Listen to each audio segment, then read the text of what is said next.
So hey my dear audience, कैसे हो आप लोग। सो आज की जो वीडियो है वो लैंडमार्क जजमेंट के ऊपर है। अगेन एक न्यू वीडियो है। इससे पहले मैंने लैंडमार्क जजमेंट के ऊपर ऑलरेडी एक प्लेलिस्ट क्रिएट कर रखी है जिसमें मैंने आपको बता रखा है लैंडमार्क जजमेंट के बारे में। मतलब काफ़ी सारे हमने वहाँ पर जजमेंट कवर कर रखे हैं, तो आपको प्लेलिस्ट को देखना है।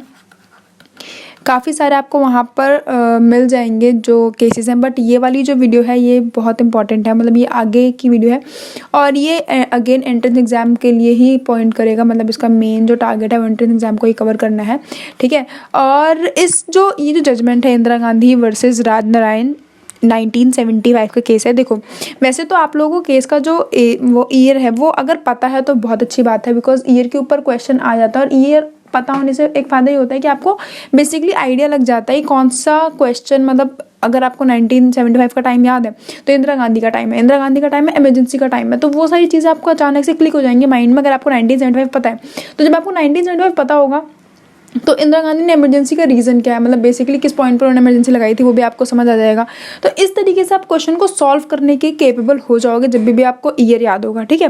और वैसे भी ईयर याद होना बहुत अच्छी प्रैक्टिस होती है while preparing for entrance exam, because semester level पे भी ये बहुत ज़्यादा यूज़फुल होता है। वैसे तो यार सेमेस्टर में ना आप पेपर में बहुत रेयर होता है कि आप ईयर लिख दो, वैसे लिखना बहुत ज़्यादा ज़रूरी होता है, बट यार मतलब लिखना याद हो ना हो वो, क्योंकि बहुत सारे केसेस करने होते हैं, बहुत ज़्यादा ही केसेस। अगर आप दिल्ली यूनिवर्सिटी की बात करते हो, दिल्ली यूनिवर्सिटी में जब भी आप पेपर अटैम्प्ट कर रहे हो सेमेस्टर वाला, तो उसमें आपको बहुत सारे केसेस को मेंशन करना होता है। तो अभी हम एंट्रेंस लेवल की बात करते हैं और एंट्रेंस लेवल पर लैंडमार्क जजमेंट्स को पता होना बहुत ज़्यादा ज़रूरी होता है। तो आज की जो वीडियो इंदिरा गांधी वर्सेस राजनारायण 1975 का केस है। इसको बेसिकली इलेक्शन केस बोला जाता है, इलेक्शन का केस है ये, ठीक है। और ये आपके कॉन्स्टिट्यूशन का केस है, बेसिकली कॉन्स्टिट्यूशन का केस है। और इसमें एक बहुत इंपॉर्टेंट अमेंडमेंट को चैलेंज किया गया था और उससे पहले भी एक चीज़ थी जो कि हम यहाँ पर देखेंगे। सबसे पहले तो मैं आपको ये बता देती हूँ इसका बेसिकली बैकग्राउंड क्या है, हम लोग क्यों इस केस को पढ़ रहे हैं। देखो यहाँ पर हम देखते हैं फैक्ट क्या है। फैक्ट मतलब आप बेस बैकग्राउंड समझाने की कोशिश करूँ तो फैक्ट होता है जब हम बात करते हैं, जब भी किसी केस को हम बात करते हैं तो हमें 3-4 चीज़ें देखनी होती है किसी भी केस को सॉल्व करते टाइम।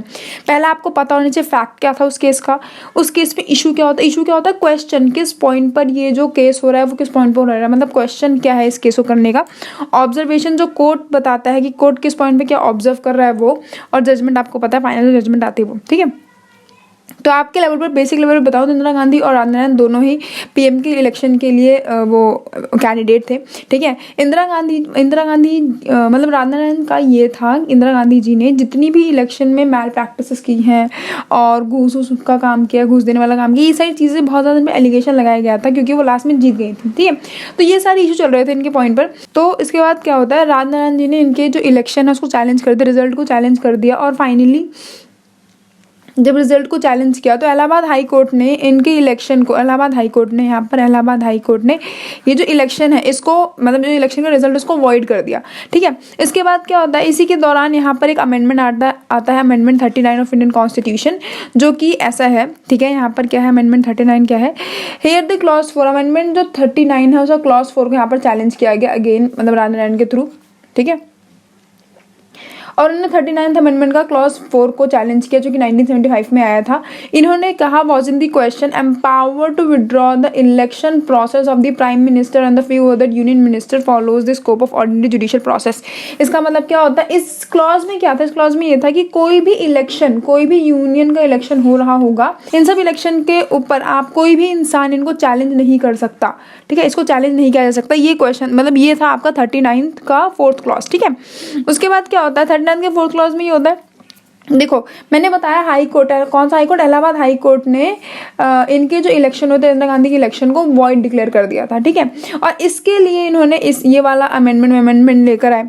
तो क्या होता है यहाँ पर, further it to also declare that the high court, मतलब जो इलाहाबाद हाई कोर्ट है उसने वॉइड कर दिया ruling declaring that Indira Gandhi का जो इलेक्शन है लोकसभा का उसको वॉइड बोल दिया। और कहा it also excluded that the court jurisdiction, जो कि हेयर करना होता है किसी भी अपील का, फिर किसी भी जुरिस्डिक्शन को, उसको भी इन लोगों ने एक्सक्लूड कर दिया कि ठीक है ये जो आपने 39th अमेंडमेंट के थ्रू आप जो 4th क्लॉज के थ्रू आप ये लेकर आ रहे हो उसको भी उन्होंने वॉइड कहा, ठीक है। और फाइनली सुप्रीम कोर्ट ने कहा कि देखो जो आपका 4th क्लॉज निकाला है आपके कॉन्स्टिट्यूशन अमेंडमेंट 39 में वो अनकॉन्स्टिट्यूशनल है, ठीक है। It was held that it is violated the constitution basic structure of the, मतलब इन्होंने कहा कि वायलेट कर रहा है आपके कॉन्स्टिट्यूशन के बेसिक स्ट्रक्चर को, ठीक है। और जो कि बेसिक, और ये क्या है, ये आप मतलब ये जो इलेक्शन को चैलेंज करना है, फिर इलेक्शन के ऊपर कोई बात करना है, ये सब चीज़ें अगर आप जुडिशियल रिव्यू की बात कर रहे हो बेसिकली, ठीक है, ये सब क्या है, ये इलेक्शन क्या है आपके डेमोक्रेटिक फीचर है, ये डेमोक्रेसी का एक फीचर है।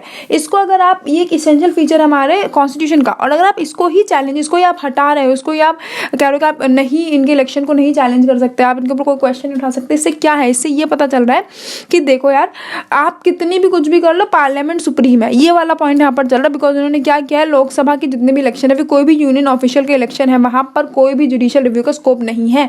तो इस चीज़ को यहाँ पर कॉन्स्टिट्यूशन का एक बेसिक स्ट्रक्चर माना गया, और जो 39th अमेंडमेंट का क्लॉज 4 है उसको अनकॉन्स्टिट्यूशनल वॉइड डिक्लेयर कर दिया गया, ठीक है। उसके बाद इसके साथ ही उन्होंने कहा court held that democracy could function only when, मतलब डेमोक्रेसी कब फंक्शन कर सकता है, जब यहाँ पर फ्री और फेयर इलेक्शन एग्जिस्ट करता हो, मतलब जो भी यहाँ पर इलेक्शन हुआ है वो फ्री एंड फेयर इलेक्शन हो, ठीक है। फ्री एंड फेयर इलेक्शन होगा तो ही मतलब ये पता चला, ये जाना जाएगा कि हाँ जो देश की जनता है, जो देश के लोग हैं वो क्या चाहते हैं, क्योंकि इलेक्शन के थ्रू आप अपने आप को एक्सप्रेस कर पाते हो कि हाँ ठीक है कौन हमारा नेक्स्ट पीएम बनेगा कौन नहीं, ठीक है।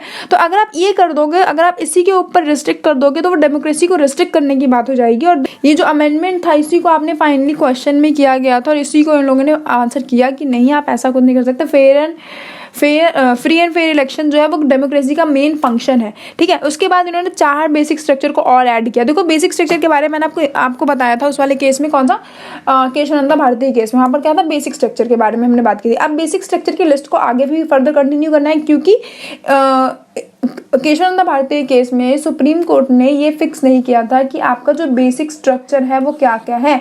तो बेसिक स्ट्रक्चर को अगर आपको बताना है, अगर आपको पता करना है कि बेसिक स्ट्रक्चर क्या है, तो जब भी कोई भी अमेंडमेंट कोर्ट में चैलेंज होगा तो सुप्रीम कोर्ट ये चीज़ बताएगी कि जो अमेंडमेंट आप लाए हो वो बेसिक स्ट्रक्चर में फॉल करता है कि नहीं, ठीक है। ये क्या कहते हैं, सुप्रीम कोर्ट ने केशवानंद भारती के केस में नहीं बताया था। तो उन्होंने कहा था जब भी आपको ऐसा क्वेश्चन उठेगा तो आपको कोर्ट के पास आना पड़ेगा ये पता करने के लिए कि हाँ जो चीज़ यहाँ पर चैलेंज हुई है वो बेसिक स्ट्रक्चर में आएगी कि नहीं। तो इंदिरा गांधी केस में कुछ चीज़ों को और ऐड किया गया बेसिक स्ट्रक्चर की लिस्ट में। पहले भी कुछ पॉइंट को बेसिक स्ट्रक्चर में दिया गया था कि हाँ यही चीज़ें तो है ही बेसिक स्ट्रक्चर, इसमें तो कोई क्वेश्चन ही नहीं है। जैसे कि हमारा जो स्टेट है, मतलब हमारी जो कंट्री है वो कौन से क्या चीज़ फॉलो करती है, जैसे कि हमारा डेमोक्रेटिक रिपब्लिक है, ठीक है, और जैसे कि हमारा फेडरल टाइप ऑफ कॉन्स्टिट्यूशन, आप इस चीज़ को नहीं कर सकते हो, मतलब इस चीज़ को आप अमेंड नहीं कर सकते हो, ठीक है। इक्वालिटी हमारा एक बहुत मेन और बेसिक स्ट्रक्चर है, आप उसको नहीं अमेंड कर सकते हो।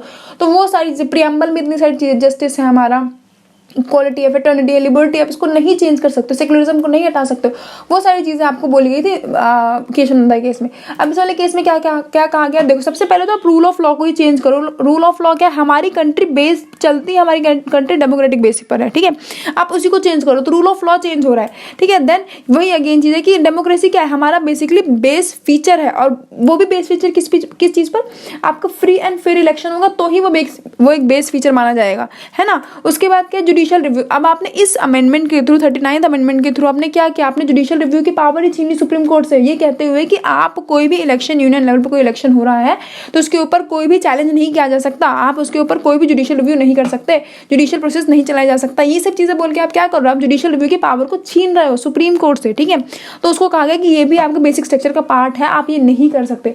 और लास्ट में क्या बोला गया कि सुप्रीम कोर्ट की जो जुरिस्डिक्शन बनती है उसको भी आप नहीं कर्टेल कर सकते, बिकॉज वो हमारे कॉन्स्टिट्यूशन का बेसिक स्ट्रक्चर का पार्ट है, ठीक है। सो ये सारी चीज़ आपकी इंदिरा गांधी के केस में कही गई। और अगर मैं क्वेश्चंस बताऊंगी किस टाइप के क्वेश्चन आ सकते हैं आप लोगों के पेपर में, तो सबसे पहला और बेसिक क्वेश्चन यही बन सकता है कि इलेक्शन का जो केस है वो कौन सा केस है, ठीक है।